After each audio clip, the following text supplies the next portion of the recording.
düşdüm elə dərdə qəmə, dərdimi aldım qələmə. Qırdı ümidlərimi həyat, məqsədi yıxmaqdı demə. Mən qəribim, mən qəribim, mən qəribim, ay mən qəribim. Canım bu dünyadan bezər, fələkdə bir yandan əzər. Bir qıza vermişdim ürək, ağlıma gəlməzdi üzər. Mən qəribim, mən qəribim, mən qəribim, ay mən qəribim.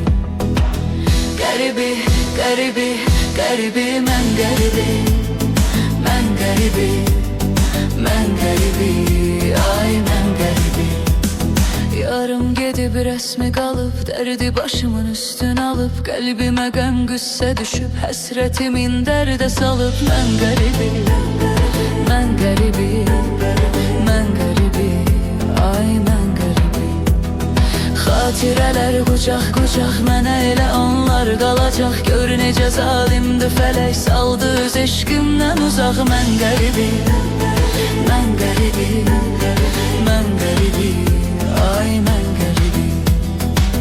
Qəribi, qəribi, qəribi, mən qəribim, mən qəribim, mən qəribim, ay mən qəribim.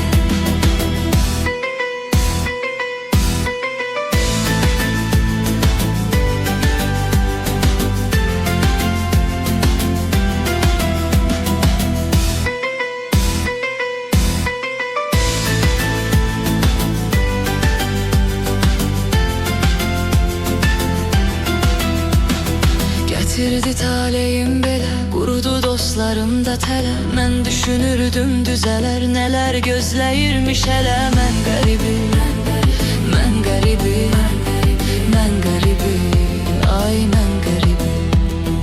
Həyat məni sıxdı yaman, daha canımda qalmadı can. Düşdü yolum yad ellərə, qocaltdı qürbətdə zaman. Mən qəribim,